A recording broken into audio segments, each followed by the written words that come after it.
Some brands are legendary.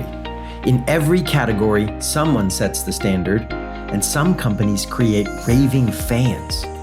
Join Scott Wozniak and Caitlin Johnson of Swaz Consulting as we dig into the tactics and tools behind great organizations. How did the legends do it? And how can you become a legendary brand too? Okay, Scott. So we have been talking about the upcoming launch of the Legendary Brands Academy. Yes. A annual subscription fee program that you developed, right? And all the many lessons we learned trying to get this thing to actually happen. Right. Yeah, it's been a lot. I learned a ton. Honestly, Caitlin, it was like one of the more fun things I've done because technically it's just another part of my company, the same company here we have, but functionally it was like starting a new company. The totally different product, totally different structure, different teaming, technical skills, serving a different kind of slant of the customer base. So yeah, it's been a ton of learning on how to pull this thing off.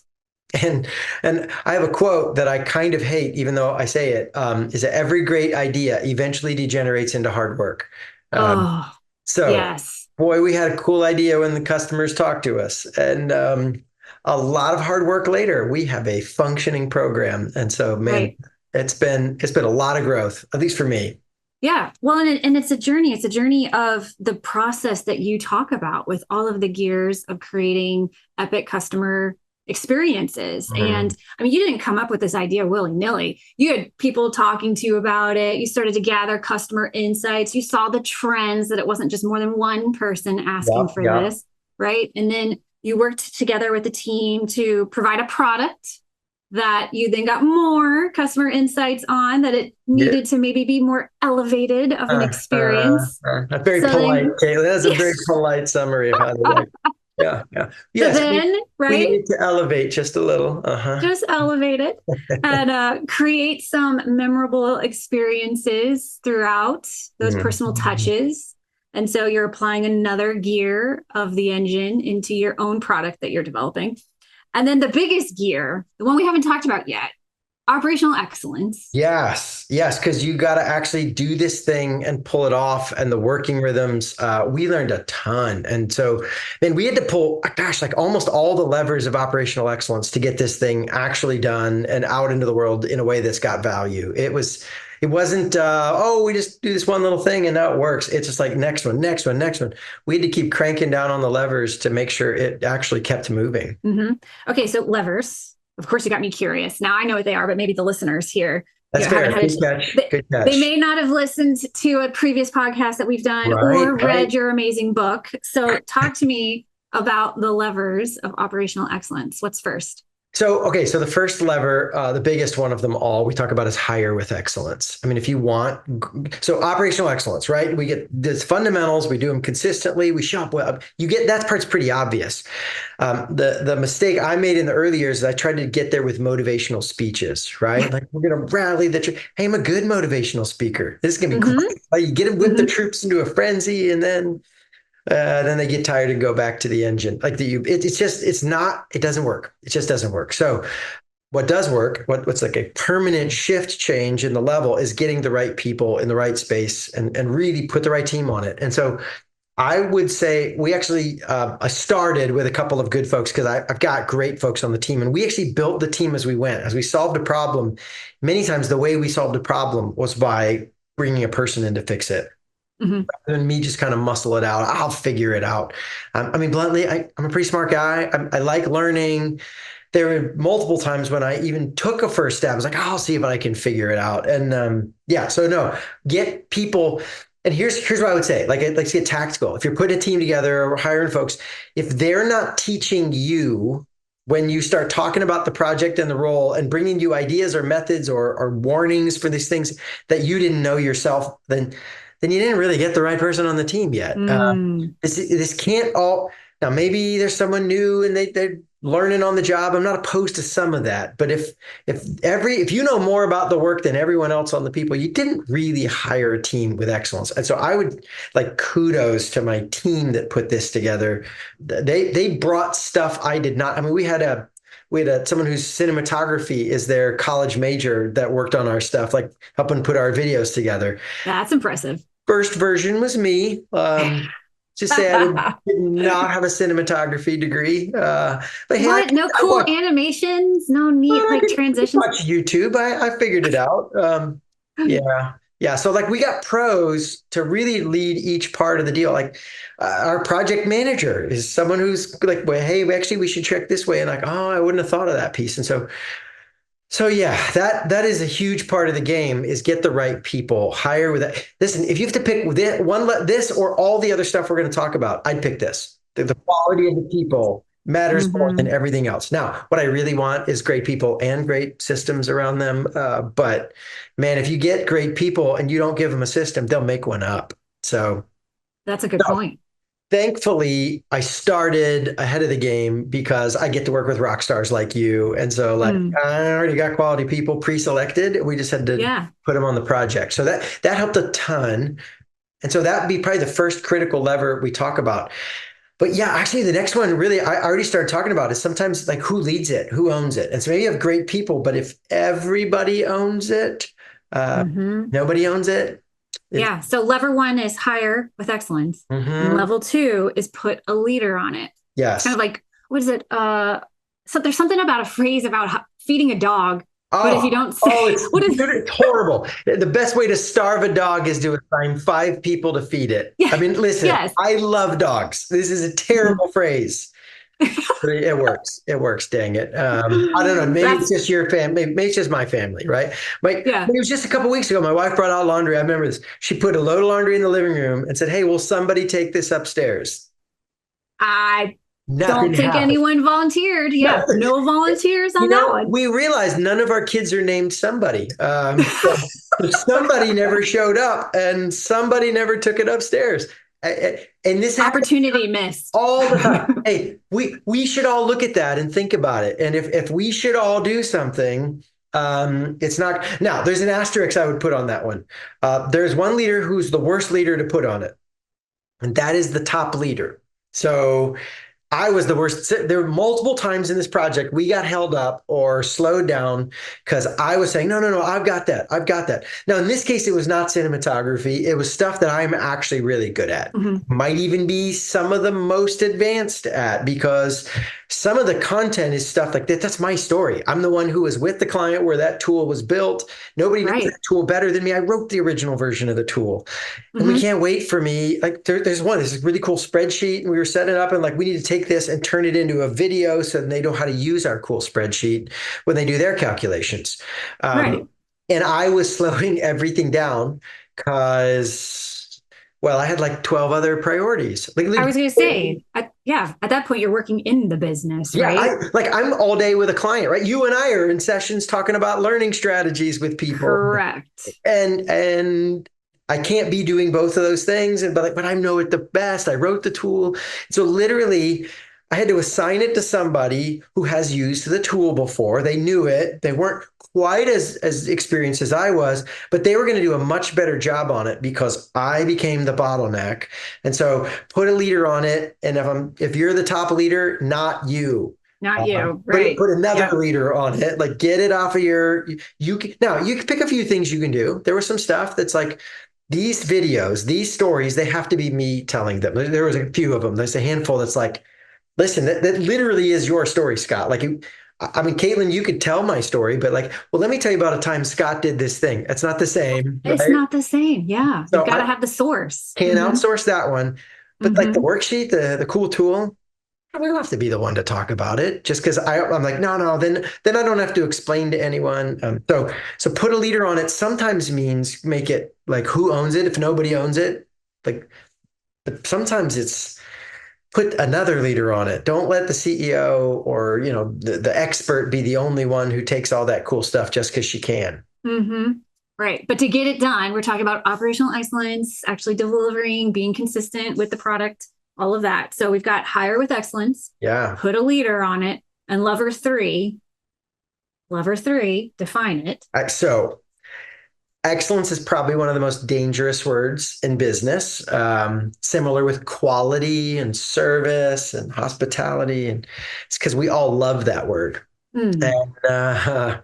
And I'll say excellence, and you'll agree, and everyone listening, you're like, I don't know anybody who's like, no, I don't like excellence, like I hate it, right? Of course, the problem I is, want excellence. yeah, Yeah, I want it. everybody wants excellence, and then we stop communicating because we think we all agree.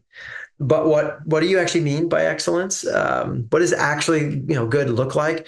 Hmm. A little bit like when my teenagers will tell me that their room is clean, and they believe it, Caitlin. They actually it's not clean. Here's what I've learned. Maybe it is clean by their definition of the word clean, right? Like, By their standards. Yeah, the pile of clothes in the corner, it's thank you. Listen, clean. I'm not, for the record, I am not a jerk dad. I am not like testing for dust on the windowsills. Like that's a jerk. Like, let it go, man. She's fine. But yes, a 3 foot pile of clothes and toys. You cannot lay on your bed. This isn't clean. I'm glad I can see your floors, right? For the first time in the month, you have carpet. Who knew? I Yeah, forgot the color. right, But right. yeah, so Not exactly. we do this at Hmm. work too, where we maybe we're not crazy vague, but we miss a detail where we'll throw stuff out there. We'll say like, oh, we want this done. Right? But I'll tell you the number one that I usually have struggled with, and we finally had to lock this in. This was a big unlock for this program. Actually, glad we're going here. A deadline. Hmm. So here's super simple. Like, let's be clear. What makes for clear communication when you're talking about tasks and work and projects? Who does what by when? Yes. And you write that Yes. down. And occasionally we a little form. I have to use this sometimes. Some of my clients it's been helpful.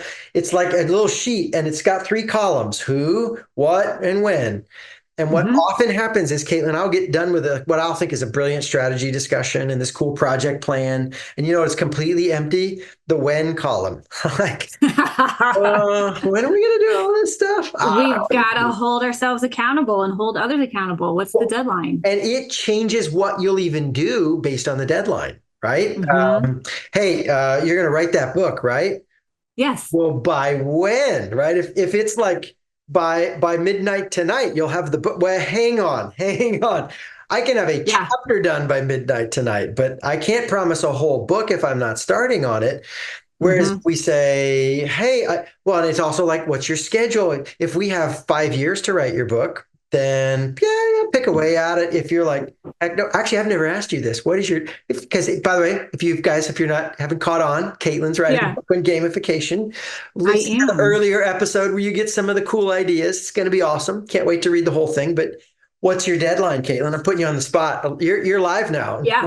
End of this year. All right. And I want our clients to hold me accountable. Come End on. of this year, Which is draft one, 2024 if you're an old book. 2024. So if it's after Hmm. that, you can go on right now. I'm naming it, Caitlin. If it's January of 25 when you're listening to this, go to Amazon and you can get Caitlin's book. It'll be awesome. Well, now hold on, Scott. Let me define. Let me See, define this this. is brilliant. Define it. What exactly do we mean? Okay, Draft one, Scott. okay. Maybe not Yeah. Amazon yet. So That draft is one. probably actually realistic. Yeah, been down that road. Yeah, draft one. Now, draft two is much faster than draft one, but listen, if you guys don't know, if you're not a writer, writing is mostly rewriting. There's Mm. a huge lift to get it done, but really the difference between a good book and that didn't really quite click is in the rewriting.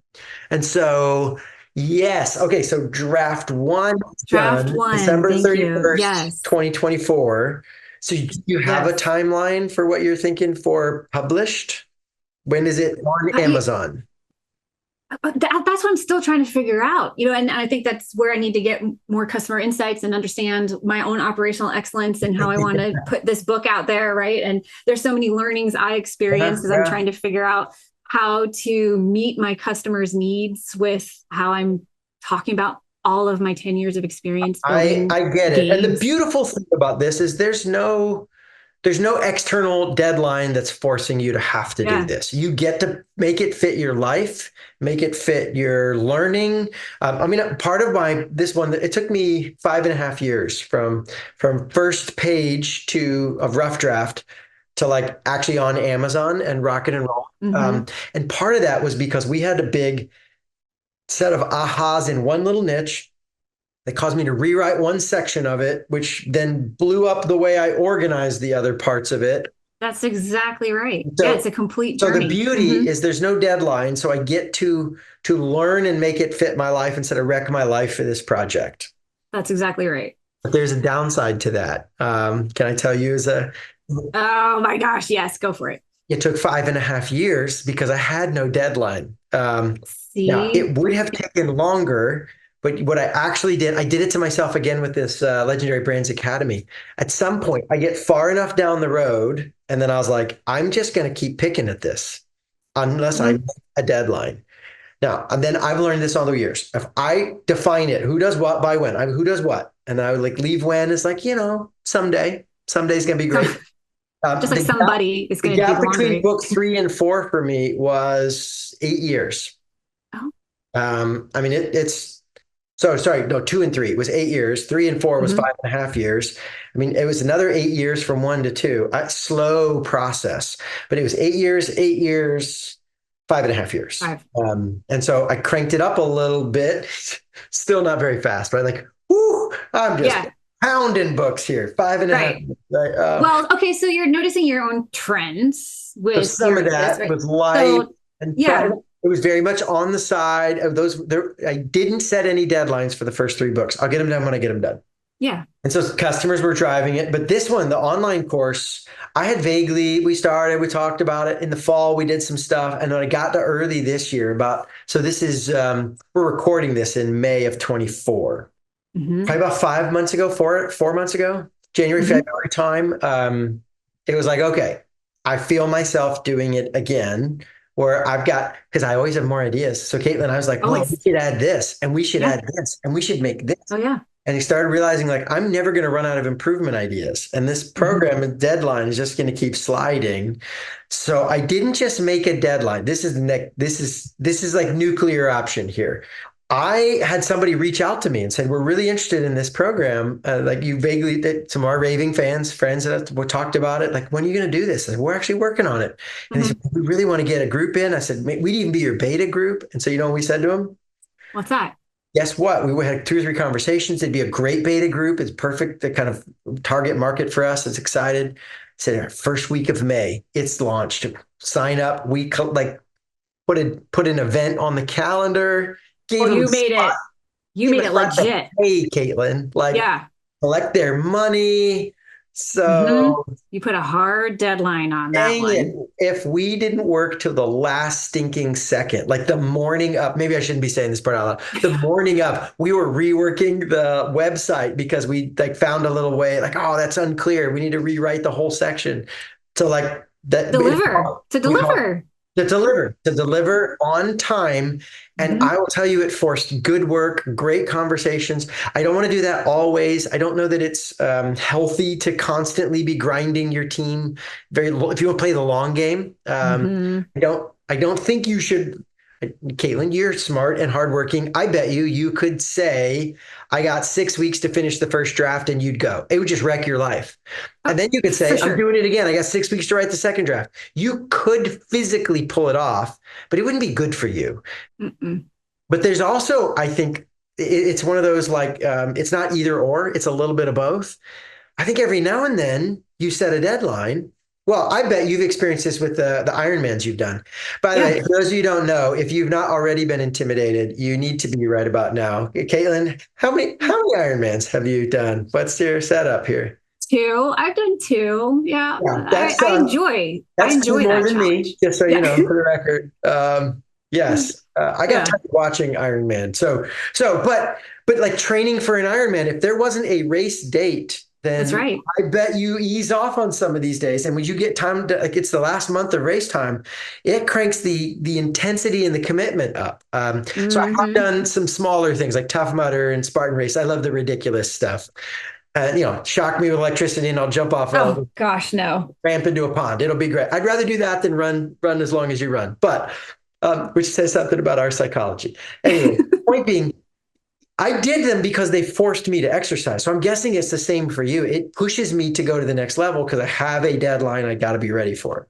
Well, and I love what you just said. It pushes you to go to the next level because that's what a deadline or like a race date does for me is it pushes the growth, it pushes the collaboration because well, and you would think racing is all about you, but it's not. I had to partner with my significant other, my husband, and make sure Oh, he's got the kids covered and all that. So there's so much that goes into this to be successful and to measure the progress as you get closer to that deadline, which the measurement is lever 4. So not yes. only do you have to define it, but now you have to measure it and keep track.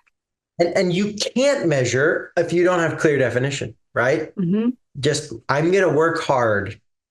Good for you. You will never be able to know if you're actually on track or not. I'm going to get the book done someday. You're always on track, right?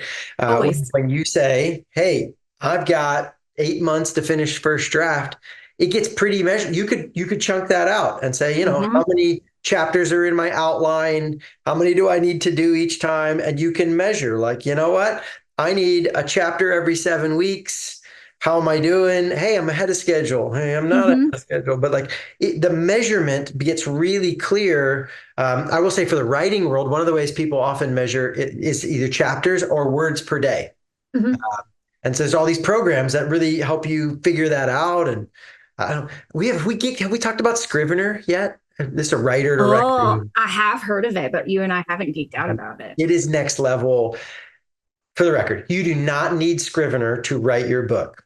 But if you want to nerd out, it's the best writing tool I've ever seen, ever. From it's got everything you would need and probably 10 times more. We'll have Simple to check it things out. like you can hit like focus mode, and everything goes away on your screen, but black, literal black, and then the blank page, and you just type. Oh, wow. Or hopefully not blank, but fill. But you can Mm-hmm. organize it by chapters, and then slide your chapters around and rearrange them. You can set a research folders and then hyperlink and connect them.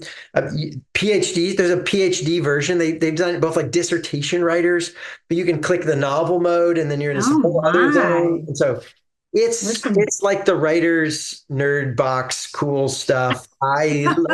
One of the things it does is track your words per day, words per session, words per month. It's so nerdy. It's like it'll track the words you wrote, and then tell you plus the words you deleted, and then so give you Oh, your net words per day or your gross words per day. I mean, I kind of and you like can that. set goals, and it will chart your own goals and see how you're doing. And then hey, you're behind, so you need to do 512 words a day for the next month to catch back up. I mean, Talk about gamification.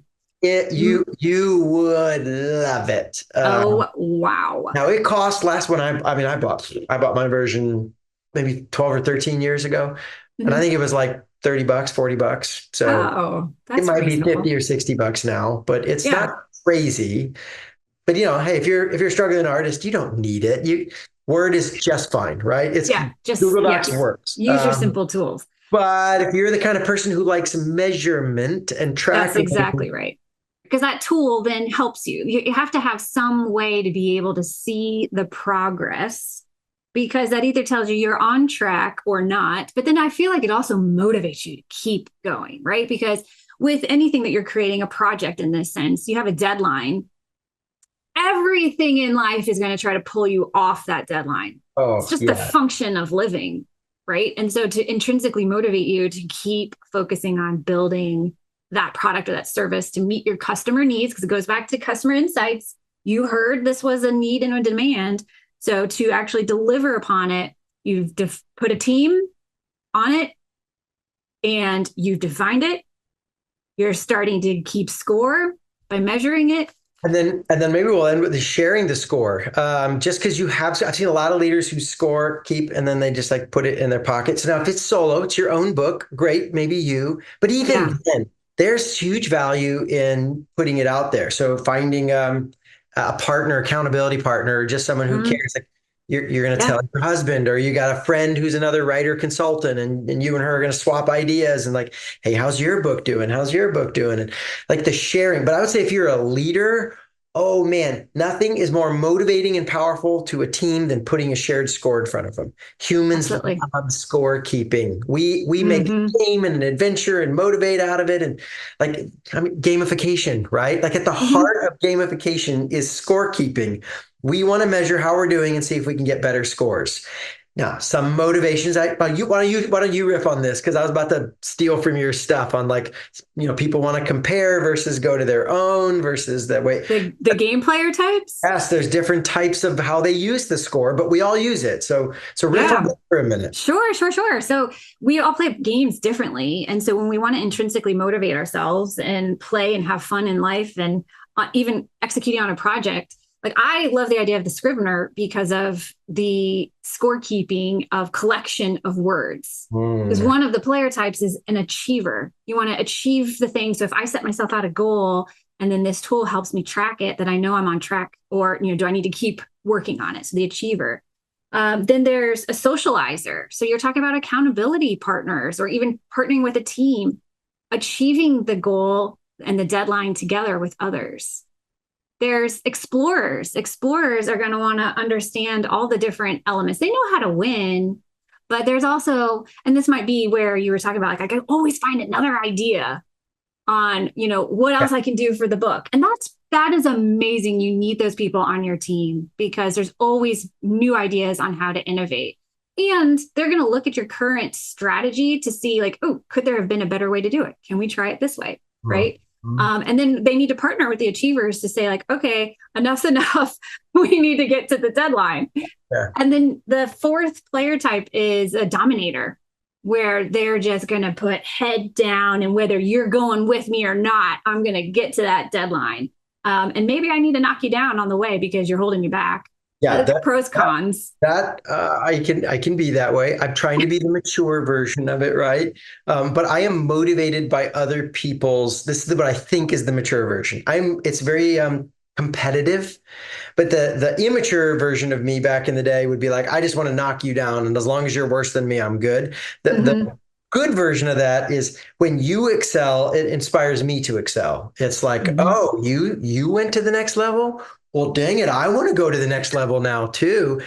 But I would say what's in all of these things is some sharing, collaborating. It's in the combining of multiple people looking at the same thing, score wise, that you get a lot more than just the smartest person all by themselves staring at a solo score. Absolutely. You Yeah. unlock the sense of a game. I mean, one of my favorite books on this is The Great Game of Business by Jack Stack. I mean, have you read that one? Good book. Yeah, actually, I'm halfway through it because I just came across it.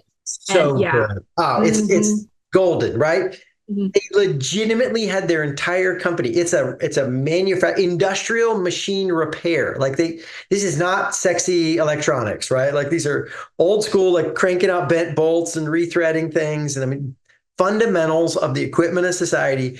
And they made an exciting game out of it because everyone's score kept and rolled the scores up together and did competitions. And man, Mhm. you're too often leaders are like, so my son's into basketball these days, and it would be like going to play a basketball game, but we ripped all the scoreboards down and they just gave the coach an app and said, hey, you got the score. Like the coach, like, don't worry about it, kids. Just run. I'll tell you when you finish, whether you win or not.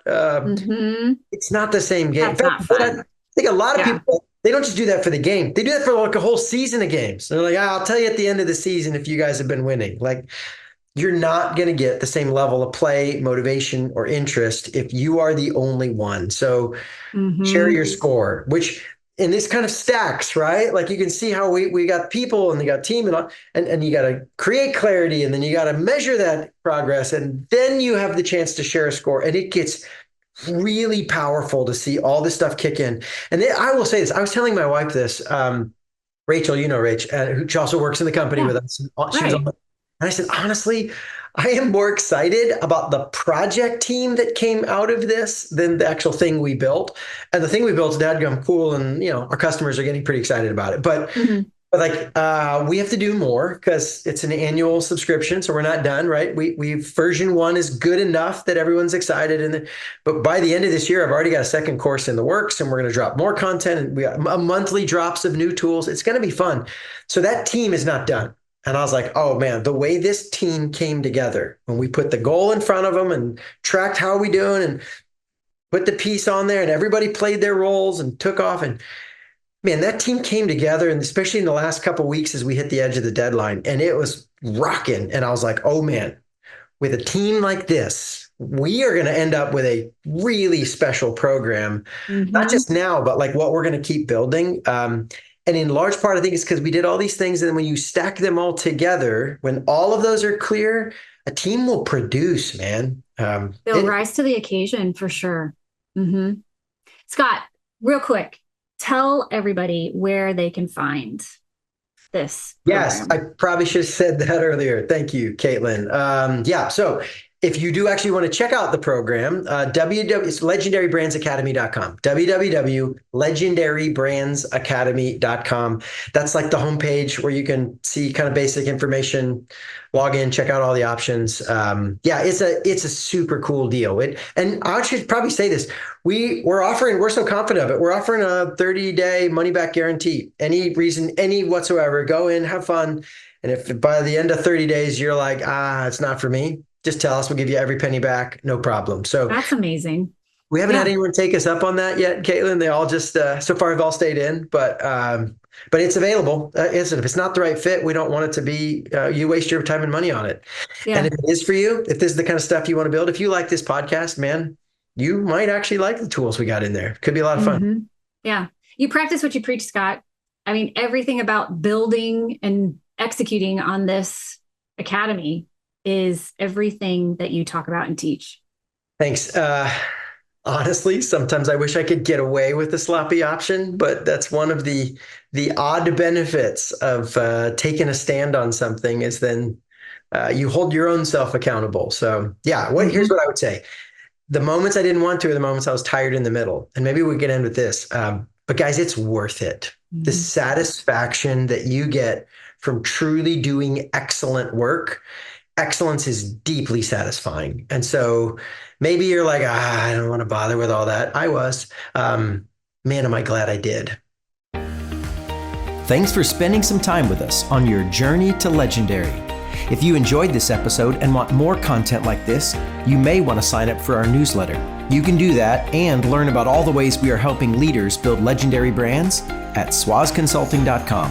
That's www.swozconsulting.com. Greatness is possible. You just have to build the right engine.